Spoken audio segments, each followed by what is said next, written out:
Well, welcome to another video of Introduction to Networking module. My name is Sanjeev. In this video, we are going to discuss about the reference models. So let's just see what actually reference models are and what was the need of reference models.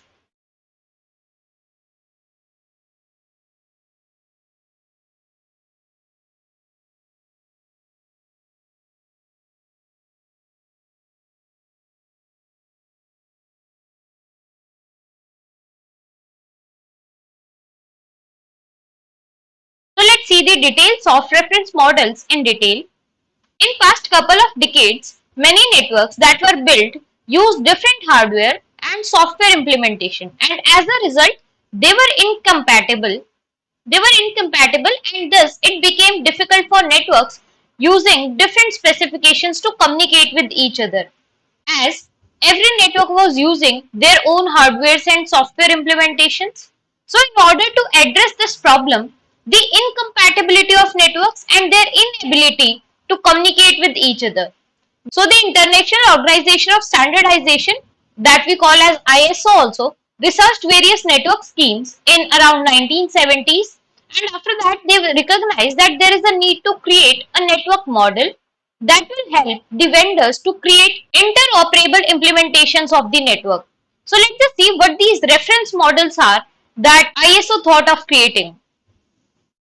So actually, in our world of web and internet, the term reference model defines as the standard means of communication architecture which is accepted worldwide. As users are using the network of a system and are situated over a broad physical range, and even the network devices that users are using might have different architecture. So for providing a standard communication between these heterogeneous devices and networks, a standardized model, which is also termed as the reference model, is necessary for providing us the way that how different devices have to communicate despite their diverse architecture. So for this particular reason, some of the models were designed which were based upon the hypothetical communication architectures. So based upon this reason, some of the models were designed that we would be studying about later. So basically, you can define the reference model as the conceptual layout which is used to describe how the communication between the devices should occur. So one of the main advantages of the reference model is that it defines the standards for building components of the network, thereby permitting multiple vendor development. Reference models define which function should be performed at each layer of the model, and thus they promote standardization. Right? So I hope this is clear to you now that what actually reference model is and what was the need of the reference model. Now let's move forward and let's see what all the reference model are introduced to us. So there were many reference models that were researched by the team, but two of them are most important, which were designed, where one is based upon the hypothetical communication architecture, which we call as OSI model, while the other is based upon fully practical model that we call as TCP/IP model. So here you would learn about these two popular internet reference models. Let's just see them in detail. So here let's start with the introduction to ISO OSI model, right? ISO is basically your International Organization of Standardization. Now there are many users who use computer network and are located all over the world. To ensure national and worldwide data communication, ISO developed this model. This is called a model of open communication intersection. That's why we call it as OSI, Open System Interconnection. It is normally called as OSI model. OSI model's architecture consists of 7 layers. It defines 7 layers or levels in a complete communication system. So these 7 layers are interconnected to each other.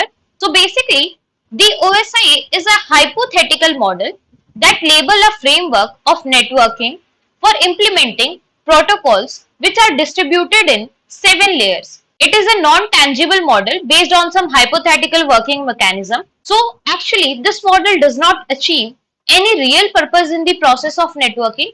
It is just a conceptual structure which helps in better understanding the complex interactions taking place with different devices. So the OSI model was developed by ISO, where the model is segregated in 7 layers with particular uses. These 7 layers you can see here are listed below in your slide: physical layer, data link layer, network layer, transport layer, session layer, presentation layer, and application layer. So every layer is assigned to a specific function, and some protocols, or you can say some rules, are there for every layer, and each layer supplies some service to the next layer of the model. So let's just understand this particular model with the help of this example. So here in diagram, you can see that how data is flowing. So data is starting the flow from application layer, then it comes to presentation layer of the sender, then session layer, transport layer, network layer, data link layer, and at the end, it is getting transmitted from physical layer of sender to physical layer of receiver.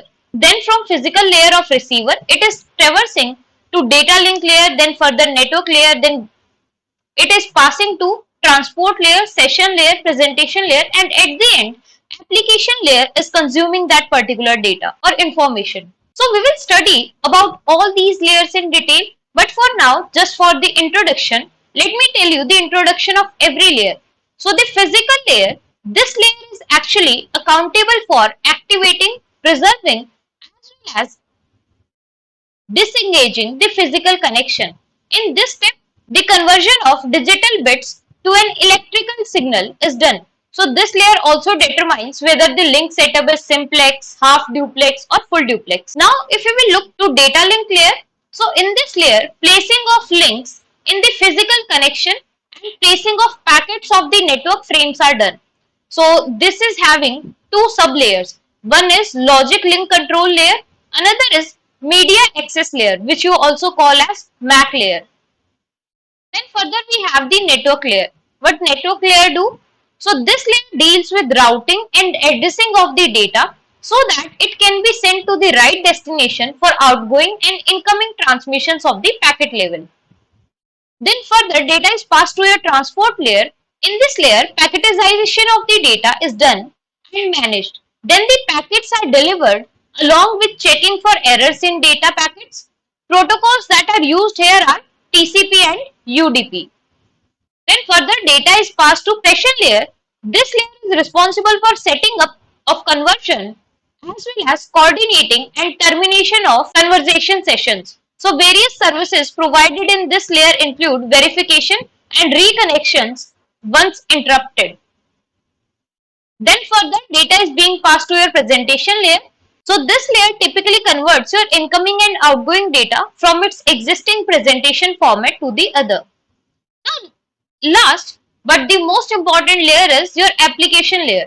In this layer, different services like manipulation of data in numerous ways is provided along with retransferring the records containing information. So operations like sign in, password verification and all that things are done here in this particular layer. So I hope you are able to get the introduction part at least for every layer here. Now let's move forward and let's see what are the features of OSI model. So as I have told you that OSI model is a hypothetical model which is helping you to understand that how network is basically working and how the data is being sent over the network, right? So as it is written in your slide, it is the big picture of communication over network is understandable through this particular OSI model. Then we see how hardware and software work together using this model, using the different layers and their communication.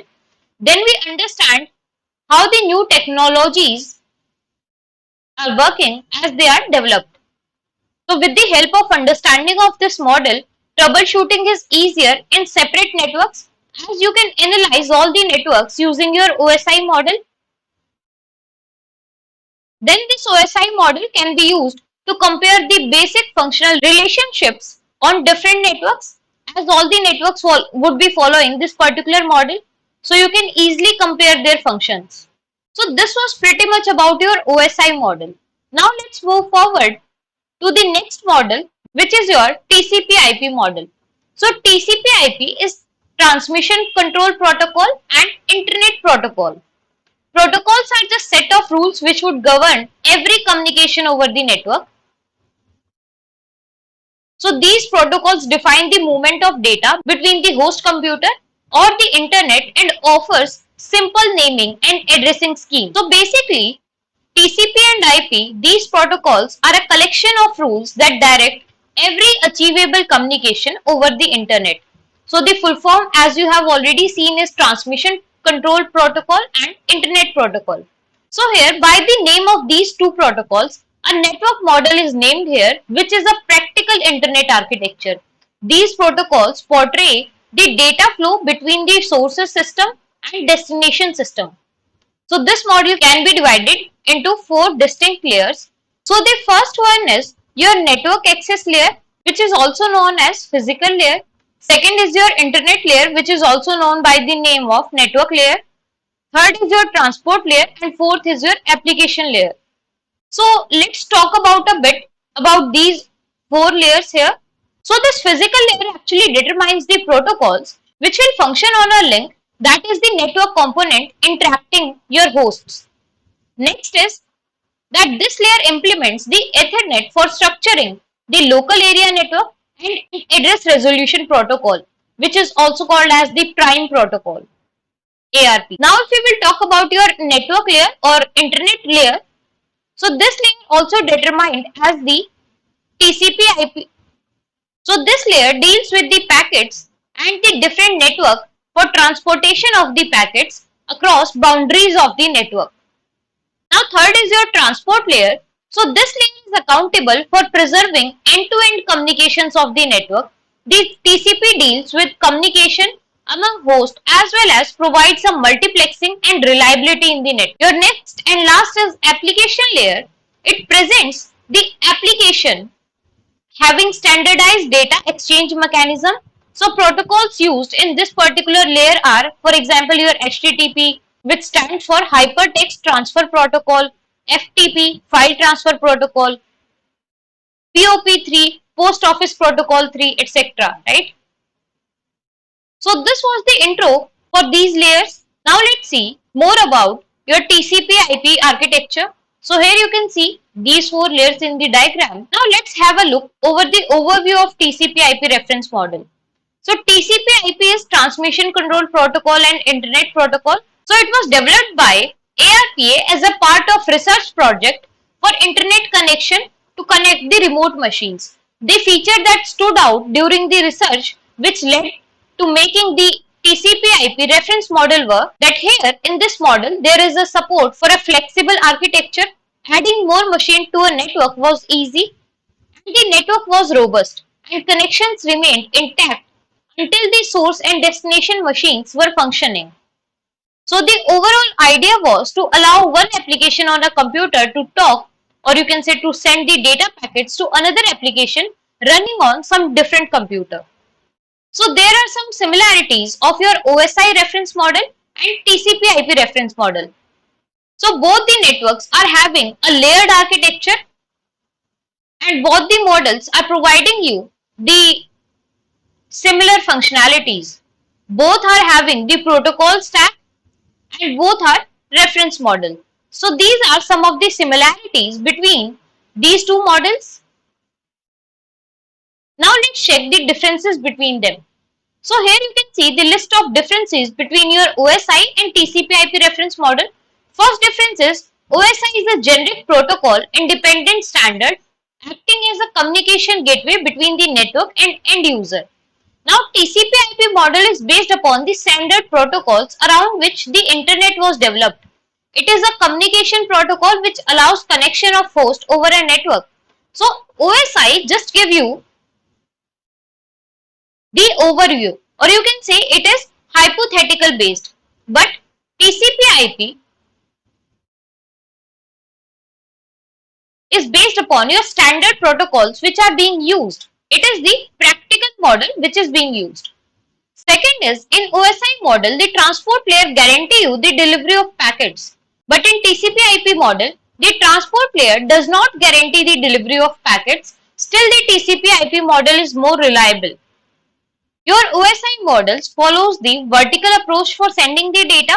while your TCP/IP models follows the horizontal approach for sending the data. Now in your OSI models, there are more number of layers. You have a presentation layer and session layer which are separate. But in case of TCP/IP, there are no separate presentation or session layer, right? There is only the application layer. In OSI model, your transport layer is connection oriented, while in TCP/IP, transport layer is both connection oriented and connectionless also. In your OSI, network layer is both connection oriented and connectionless, while in your TCP/IP, network layer is connectionless only. So here we have some more differences, as OSI is a reference model around which the network are built. Generally, it is just a guidance tool. As I have told you, it is a hypothetical model. But TCP/IP model is just a way of implementation of OSI model. So the network layer of OSI models provide both connection oriented and connectionless service, while in your TCP/IP model, it only provides you the connectionless services. OSI model has a problem of fitting the protocols into the model, but in TCP/IP model, it doesn't fit any protocol. Your OSI models have the protocols hidden in it and are easily replaced as the technology changes. But in TCP/IP, we have set of protocols, so replacing the protocols is not easy here. In OSI models, it defines services, interface and protocols very clearly and make clear distinctions between them. So it is protocol independent.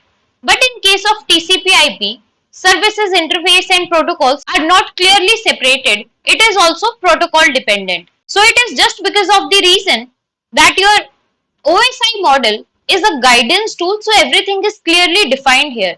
But TCP/IP is actually the practical implementation, so it involves a lot of complexity. That's why everything is not clearly separated here. And as you know, your OSI model have 7 layers, while your TCP/IP have only 4 layers. So I hope it is clear to you what actually reference models are, and we have two most important reference models that we have just discussed. So we would be discussing about all these layers in detail in the further videos. So till then, bye bye, take care. Let's meet in the next video.